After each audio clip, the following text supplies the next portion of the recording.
I took up solo hiking after my divorce. Something about the silence helped more than therapy ever could. No ringing phones, no awkward conversations, no reminders of what I lost. Just the steady rhythm of my boots and the sound of my own breath.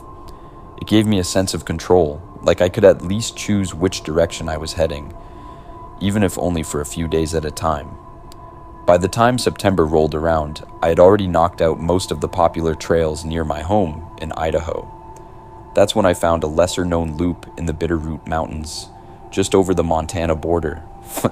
It wasn't on many blogs or guidebooks, but a few posts in a local hiking forum described it as quiet, beautiful, and mildly eerie. That last part actually sold me on it.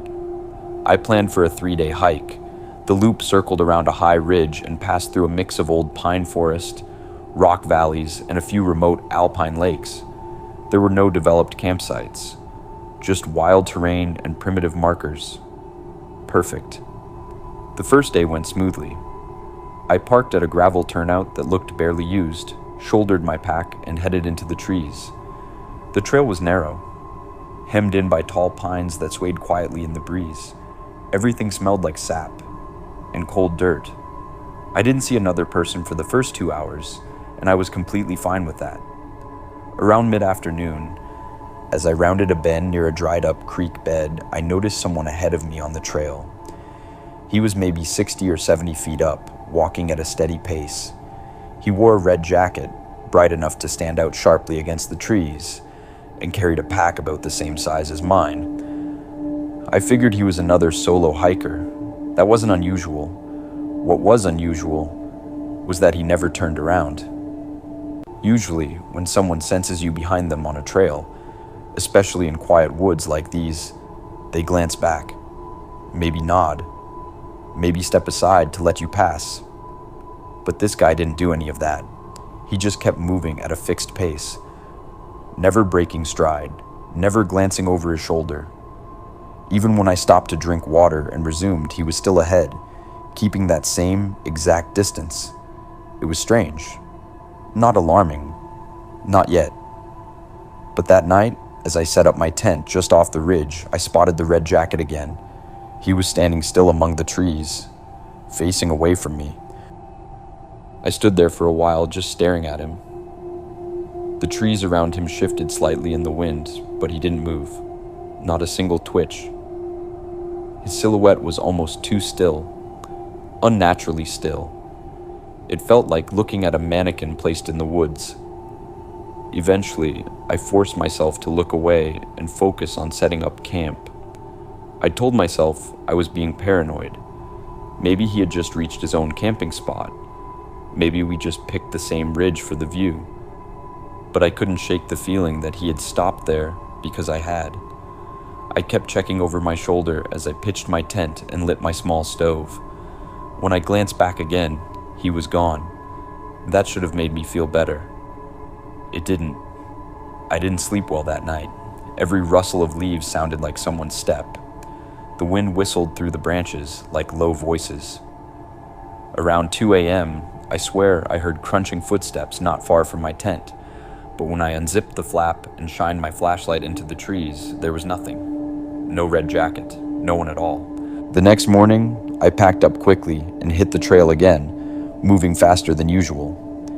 I kept telling myself that I was being dramatic, that the guy was probably just some ultra-private hiker who didn't want to socialize.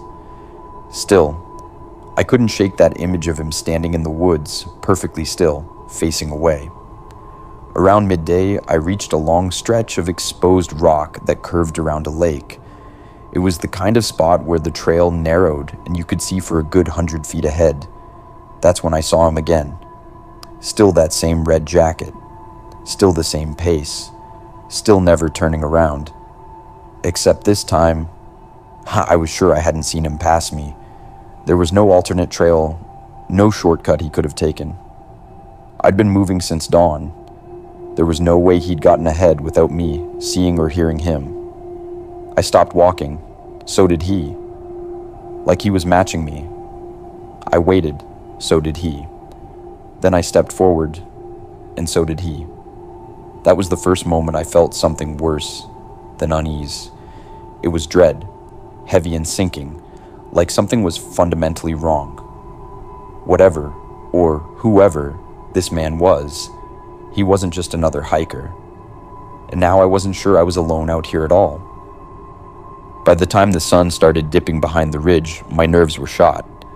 I kept glancing over my shoulder, half expecting him to appear behind me this time.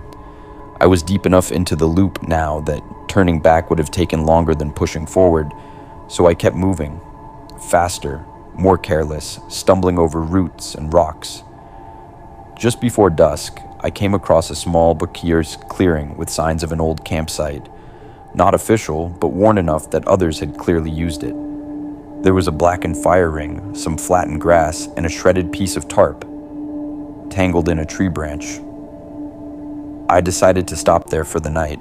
My body was exhausted, but my brain wouldn't rest. I didn't start a fire. I didn't want to draw attention. I ate cold protein bars and barely touched my water. The only sound was the wind moving through the trees and the occasional groan of wood shifting somewhere in the distance. It was nearly pitch black when I heard the footsteps again, software crunching the underbrush, slow, deliberate. They stopped just before reaching the clearing. I stayed perfectly still inside my tent, holding my breath. I could hear my own heartbeat pounding in my ears. Then, nothing. No retreat, no advance, just silence. I stayed like that for what felt like hours until eventually I passed out, more from sheer exhaustion than peace of mind. In the morning, the first thing I did was scan the tree line. Nothing, no signs of red, no footprints. But when I walked to the edge of the clearing, I found something that made my stomach drop. A campsite. About 50 yards away, tucked barely out of sight. A one-person tent, half collapsed, moldy food wrappers, an old hiking boot, and a red jacket hanging on a broken branch, stiff with weather and time. There was no one there. I reported it when I got back into town the next day. The ranger at the small outpost didn't even blink. Said people get lost in that loop all the time. Some are found, some aren't. When I mentioned the red jacket, his expression changed. He stepped into the back office and returned with a flyer. Missing hiker, male, mid-40s, last seen entering that same trail system alone.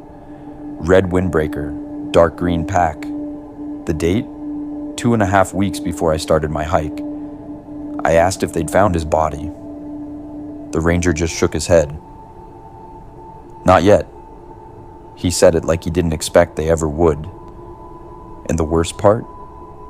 Even now, I still think about how he kept the same distance from me the entire time. Like he didn't want to be found, but didn't want to be alone either.